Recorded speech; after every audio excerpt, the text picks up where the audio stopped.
Good evening and welcome to Cerebus TV. I'm Dave Sim speaking to you live from the second floor rectangle office here at the Off-White House. It's day 2 of Cerebus TV held hostage. I repeat, it is day 2 of Cerebus TV held hostage.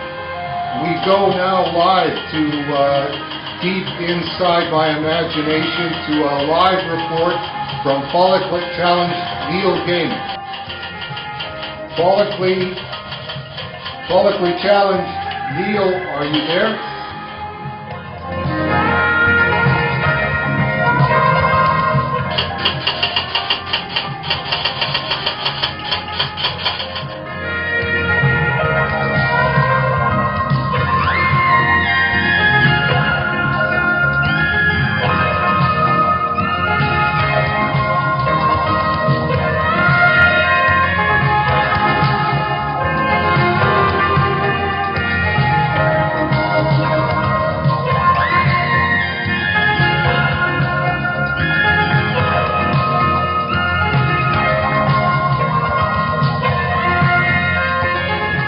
It's 10 p.m. Friday in downtown Kitchener.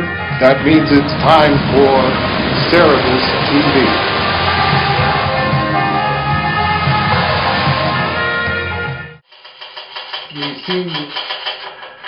We seem to be having some Jay? Neil? Go ahead, Neil.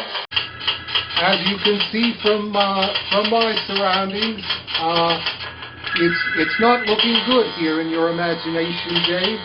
Relative to Cerebus TV, there have been no donations whatsoever for almost a month. Well, that's not literally true. Of course, there was that nice fellow in Finland who donated $20. Don't get me wrong, Dave. I'm not pointing fingers here. I haven't given any money myself to Cerebus TV. Of course, as a figment of your imagination, I don't really have any money of my own. That's a good point, Follically Challenged, Neil. My question would be, what about those people who aren't figments of my imagination? We had, just checking here, we had 66,000 hits on, we had 66,000 hits on the site in February, and well, except for the fellow in Finland. Sorry, our signal is, as I was saying, apart from the fellow in Finland, certainly back in October and November, we had donations of 39 cents and 42 cents. I mean, there's absolutely no minimum on the donations. All donations are accepted. Full PayPal capability, just a push button away. So as I say, Follically Challenged Neil, my question would be, why out of the 66,000 people, 66,000 hits, I realize there's a difference between hits and people. However, okay, hold that thought. Follically Challenged Neil Gaiman of Earth 2. We have another report coming in now from the really effing annoying Dave Sim of PBS membership drive, Earth 2, in East Tonawanda, New York. Go ahead, effing annoying Dave. Ha ha ha ha ha! Oh boy! I'll tell you that you just never know what you're going to get here at Cerebus TV. It's just, it's fun. It's unpredictable. And we're just having so much fun here, all the time, bringing you all of our great features. We have more on the way. We have the second part of the dialogue on comic art with Dave Sim and Jim Steranko. A lot of people tell us all the time, when's the next part? When's the next part? It is coming soon. The Tomb of Dracula with Gene Colan and Tom Palmer and Marv Wolfman. But it's all because of you, because you donate to Cerebus TV. You make it all possible. You keep the fun coming direct to your computer every day of the week. Just click on Cerebus TV. It's completely free. We have, it's almost 24 episodes up there now. And there on the screen, you see it now. It's the official Cerebus TV coffee mug. Oh, what a handsome addition to any comic book household.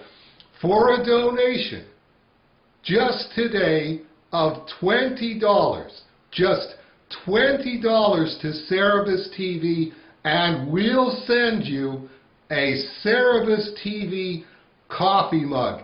It holds coffee and tea and hot chocolate, and as we say, as I just told you, it's a $20 donation to Cerebus TV, and the Cerebus TV coffee mug will come direct to you by mail. Oh boy, it's as you can see, it's so wonderful and so exciting for everyone here at Cerebus TV. And in just a few minutes, we will be showing part of the dialogue on comic art between Dave Sim and Jim Steranko. Oh boy, I can't wait. Personally, I can't wait. Are you like me that way? I bet you are. I bet you're sitting there going, boy, I can't wait. I can't wait. I want to see this preview of the second part of the dialogue on comic art. And not just for the preview of the dialogue on comic art with everyone's favorite Jack Kirby. Who doesn't love the work of Jack Kirby?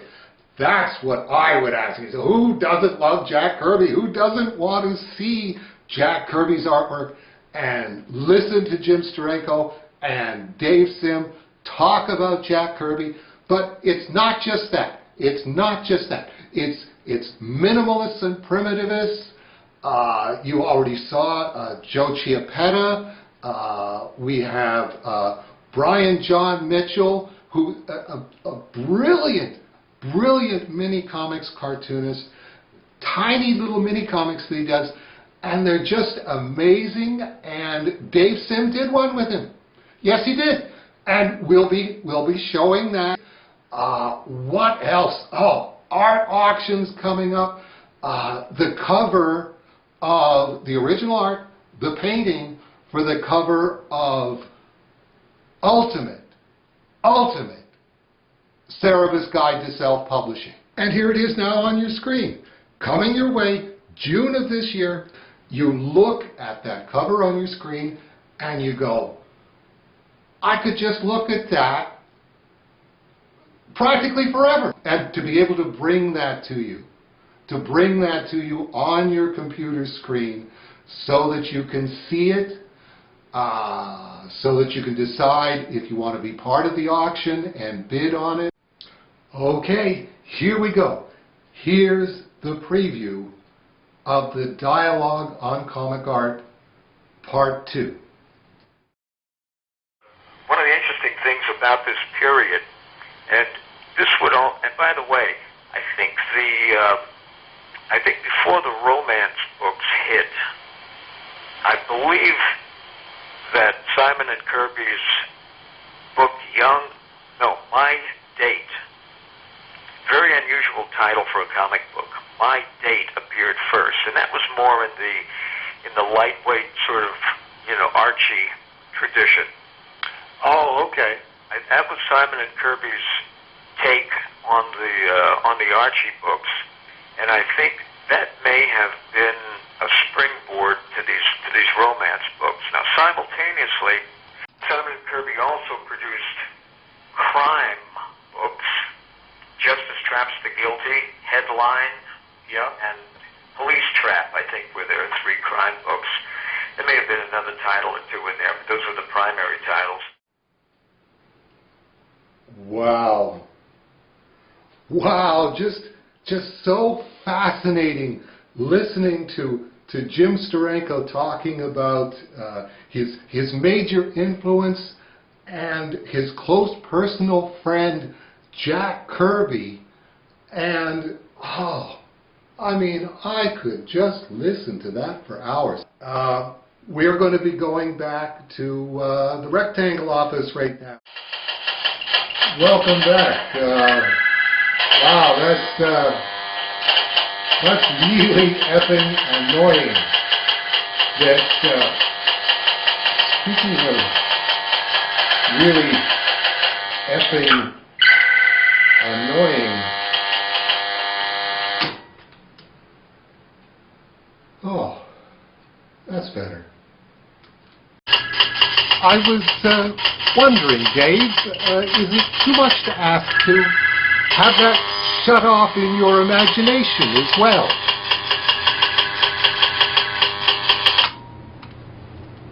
Thank you. Very, very much appreciated. And I don't want to be pushy, but is it possible for me to take the headset off? I mean, it's not as if it's hooked up to anything.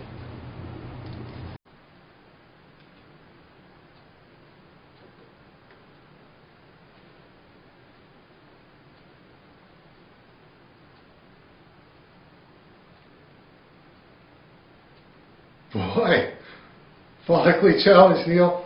When you're right about something, you're right. It's not even plugged into anything. Yeah, let's just take these right off of that. Well, thank you, Dave.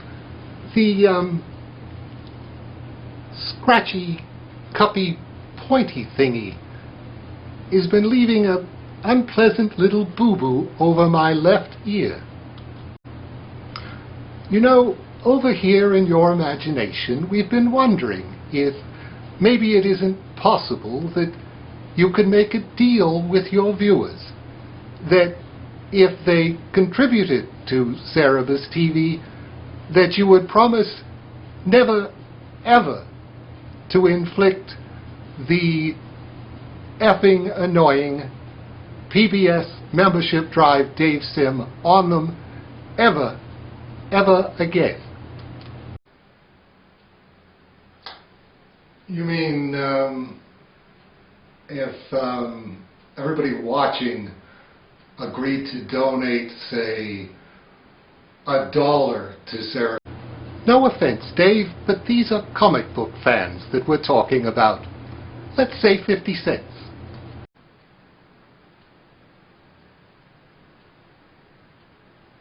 Let's say 75 cents.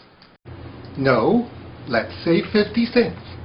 And if you say one more word, I'll say a quarter. If you say two more words, I'll say a dime.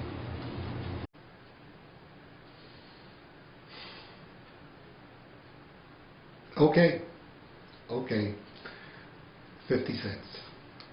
And you must agree to never, ever, ever play that tape of you typing with two of your telephones going off at the same time, ever again. You mean that's the one.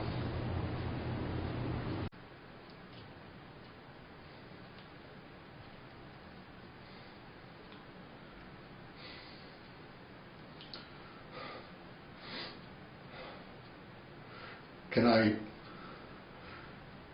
I wear my cool headset?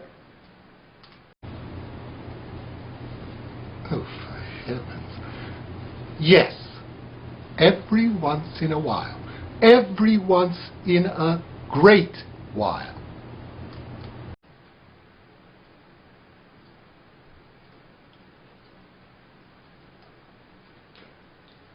Deal. Yeah, it's a deal.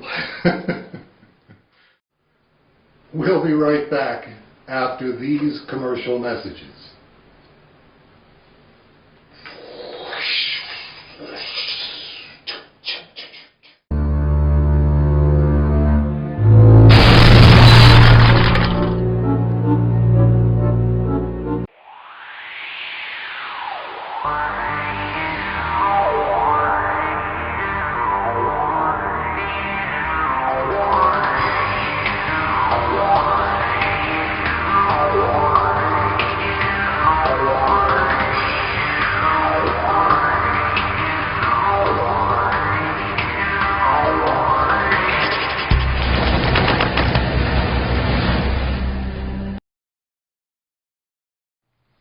Well, really good, right up to the minute news for me. Just as I was wrapping up our special fundraising episode of Cerebus TV. And be honest, don't you consider it 50 cents well spent to never have to hear this again for the rest of your life? I thought so. And kind of old news where you are, but the new issue of Glamourpuss, number 12, with the Russ Heath cover featuring Glamourpuss's new art world discovery, Robin Barnard. It's the greatest art world breakthrough since Cubism. Meet the genius behind photo-primitivism. Pick up a copy and Glamourpuss will be happy to explain to you at considerable length what the difference is between the fine art of Robin Barnard's photo-primitivism and mere commercial illustration such as I practice. Edifying?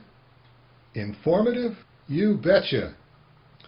And as soon as Glamourpuss gets out of rehab, we're going to be holding an auction starting off these pieces of photo-primitivism genius on eBay. It's not very often that you get a chance to bid on a breakthrough in fine gallery art, actually post-gallery art, but Glamourpuss will explain that part to you as well. You know, I often think that the only thing that gets Glamourpuss out of bed in the morning these days is knowing that she is Robin Barnard's authorized agent and literally possesses every one of his works of photoprimitivism to date. 160 as of, what's today? March 18th and counting. So when they go up for auction,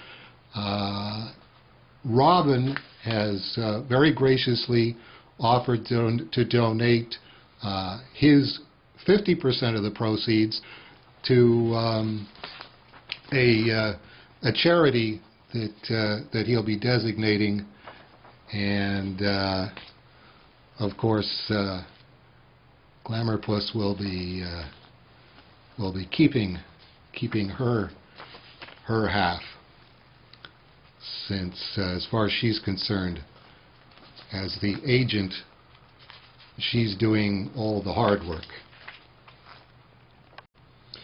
As for me, well, I'm just darned grateful that Glamourpuss lets me go through Robin Barnard's photo references torn from British fashion magazines.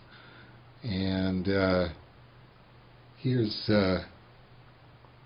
this one. This is number 145. She asked him to start numbering them so that she could keep track for the coffee table book. And this is from February 4th, 2010. As you can see, there's a good reason he's called the genius of photoprimitivism. As for me, well, I'm not an art world photoprimitivist post-gallery genius like Robin Barnard, but I do have my fun doing my tawdry low level of commercial illustration. So this is my version of number 145, and this will be the cover of Glamourpuss number 14. This is the special Glamourpuss Reinvents the Universe issue, and she starts with Facebook. Just as Facebook supplanted MySpace, Glamourpuss has a plan to supplant Facebook.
So Robin also gets our viewer mail segment this time around. He's he's kind enough to also relay comments from other people on the internet. Comment on episode 12 from Comic Girl 24 said, I do appreciate all the volunteers' hard work and efforts on Cerebus TV. I have seen improvement from the beginning days. For episode 13, E.K. Hanna said, hey, I just watched the latest episode, and well, I have to say it definitely was the most moving for me so far. That was incredible, seeing Dave working on and talking about the process for the last pages, as well as reflecting on the whole journey and discussing God. I do have to say I felt, yes, felt, he says, or she says, it to be pretty powerful. I think everyone involved on working on this episode did an amazing job in terms of capturing the mood and tone as the last pages of this incredible work were completed. I have to say I'm also enjoying the cutaway and promo pieces for Cerebus TV that say we'll be right back, and links between the ads both in terms of the content and the music. I really like the rock and roll one with Cerebus standing in front of that red landscape and whatnot. I laughed out loud at the An Army of Aardvarks and the Friday the 13th one. I have to say there's a lot of humor in Cerebus TV that I'm enjoying, so 2 Aardvarkian thumbs up to Cerebus TV. And Robin also sends along some of his own comments about episode 14. There were also some really cool inserts from Oliver and team. That's Oliver Simonson, the Cerebus film guy. My favorite 3D insert had to be at the beginning when we got to see a 3D and rotating Regency Hotel from High Society. And yes, I actually got to see that myself on the Facebook page over at Sandeep's place when we were doing some scanning for Glamourpuss. And kudos to Oliver and team for that one. And we apologize for not getting Gerhardt's name on there as the original illustrator for that incredibly detailed Regency Hotel from the High Society trade paperback cover. A recent addition to the Cerebus archive just came in yesterday. As a matter of fact, I went to pick up the mail on Wednesday. If we can get a tight shot on that. This is from Joe Chiappetta, who I'm sure you'll remember, Silly Daddy. I thought, oh boy, a new Joe Chiappetta graphic novel. No such luck. It's Star Chosen. It's a text novel, but I am looking forward to reading that.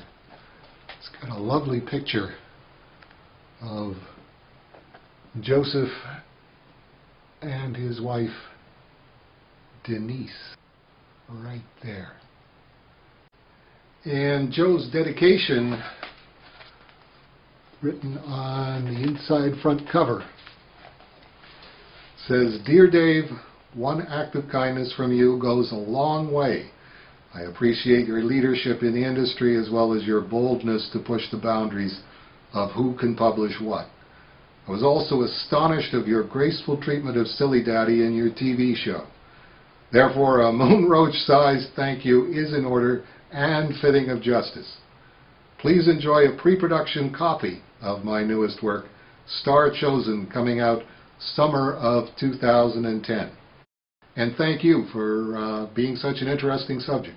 I'm sure everybody agrees that that Silly Daddy segment was one of our high watermarks here.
Welcome to this week's art auction. Here's something that you're not going to see every day. This is the original cover to Cerebus number 5 from 1978. Remember me talking about Letraset? That's the Tintoretto typeface in Letraset. Each letter transferred one at a time, and then a piece of magic transparent tape put over top of them to make sure that they didn't peel up. And I think this was the only issue that I used the Tintoretto typeface on. The logo and Aardvark Vanaheim banner were added later. No, the art auction isn't for the cover of Cerebus number 5. This is the second oldest Cerebus cover that's in the Cerebus archive, with my parody of Barry Windsor Smith's Red Nails style. This one's staying in the archive. I did think I'd go and pick it up at its off-site location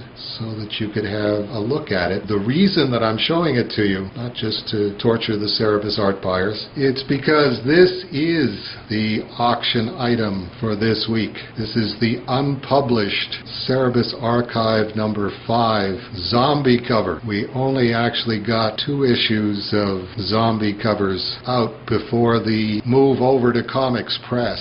Might still publish zombie covers through Comics Press, but I just haven't come up with the way that I want to do it.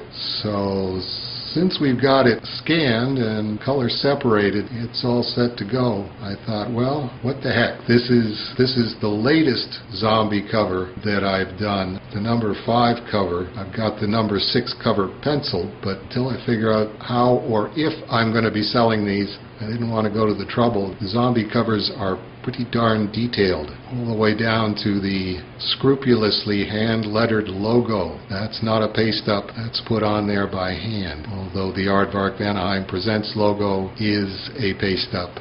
So I thought, while I'm figuring this out, why don't I auction off the number 5 cover, and when I see what the number 5 cover goes for, well, maybe I'll think about auctioning off the number 4 zombie cover. And if I see how the number 4 zombie cover goes, maybe we'll give the number 3 a try. I think you see a pattern shaping up. Anyway, the auction starts immediately after the show, runs through to next Friday. It's a starting bid of $400 for this unpublished Cerebus Archive zombie cover. And may the best Cerebus art collector win. Thank you very much, as always, for joining us this week on Cerebus TV, and I hope we'll see you again next week at 10 p.m. Eastern Time.